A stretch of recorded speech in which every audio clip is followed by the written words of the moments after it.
Del Santo Evangelio según San Juan. Cuando se acercaba la Pascua de los judíos, Jesús llegó a Jerusalén y encontró en el templo a los vendedores de bueyes, ovejas y palomas, y a los cambistas con sus mesas. Entonces hizo un látigo de cordeles y los echó del templo, con todo y sus ovejas y bueyes. A los cambistas les volcó las mesas y les tiró al suelo las monedas. Y a los que vendían palomas les dijo: quiten todo de aquí y no conviertan en un mercado la casa de mi Padre. En ese momento sus discípulos se acordaron de lo que estaba escrito: el celo de tu casa me devora. Después intervinieron los judíos para preguntarle: ¿qué señal nos das de que tienes autoridad para actuar así? Jesús le respondió: destruyan ese templo y en 3 días lo reconstruiré. Replicaron los judíos: 46 años se ha llevado la construcción del templo, ¿y tú lo vas a levantar en 3 días? Pero él hablaba del templo de su cuerpo. Por eso, cuando resucitó Jesús de entre los muertos, se acordaron sus discípulos de que había dicho aquello y creyeron en la Escritura y en las palabras que Jesús había dicho.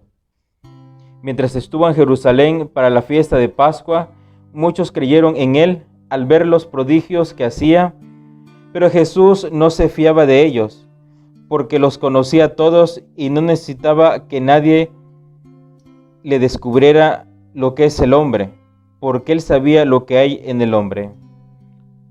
Palabra del Señor.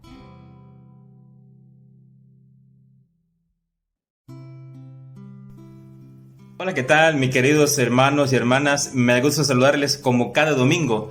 Hoy, 7 de marzo, en este tercer domingo ya de esta cuaresma. El Señor nos ha dado 2 semanas de oportunidad. Han pasado ya 2 semanas de cuaresma, ese tiempo de gracia. Hoy el Señor nos regala en este tercer domingo de la cuaresma una vez más esa oportunidad de convertirnos, de alabarlo y bendecirlo. Por eso en la liturgia dominical de la palabra hemos escuchado ese Evangelio de San Juan en el capítulo 2, versos del 13 al 25.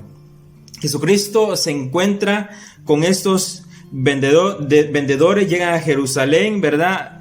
Con esta venta de ovejas, de bueyes, de palomas, a los cambistas, y entonces hace un cordel y los echa del templo, porque él dice que han convertido el templo de su Padre en un mercado.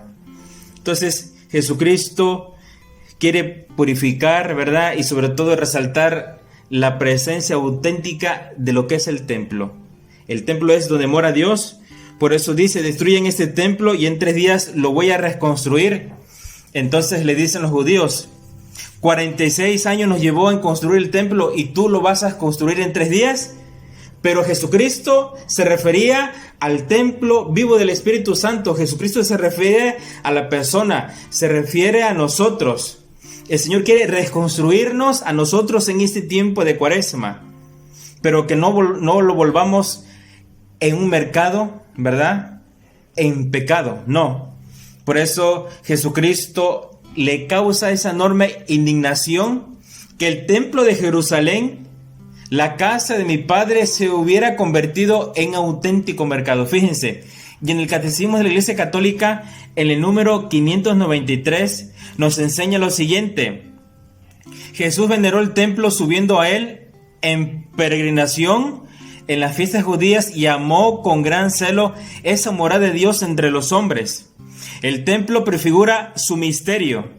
Anunciado la destrucción del templo, anuncia su propia muerte y la entrada del templo, la entrada de una nueva edad de la historia de salvación, donde su cuerpo será ese templo definitivo.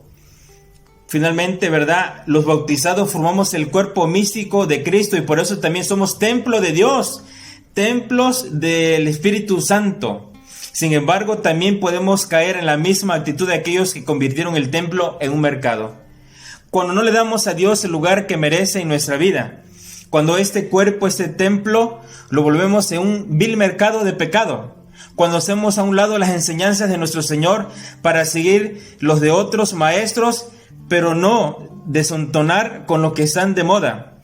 Cuando maltratamos a nuestros semejantes, cuando decimos mentiras, cuando caemos en el pecado de la avaricia, de la soberbia, de todos estos pecados carnales, entonces volvemos nuestro cuerpo en un vil mercado de pecado. Que no nos pase, hermanos, que en este tiempo de Cuaresma el Señor nos invite a una auténtica conversión de mentalidad, de nuestro modo de vivir, nuestra persona, nuestro modo de hablar, de dirigirnos a los demás. Que ese tiempo sea verdaderamente un tiempo de gracia y que el Señor nos conceda la conversión y la santificación. Que seamos esos templos vivos del Espíritu Santo, que manifestemos y irradiemos esa luz de Cristo a todos los hermanos. Y que a todos ustedes los bendiga. En el nombre del Padre, del Hijo, del Espíritu Santo. Amén. Paz y bien, saludos y bendiciones de su hermano y amigo, como siempre, Padre Paco Javier. Cuídense, saludos y estamos en oración. Saludos a la familia, feliz domingo, sean felices.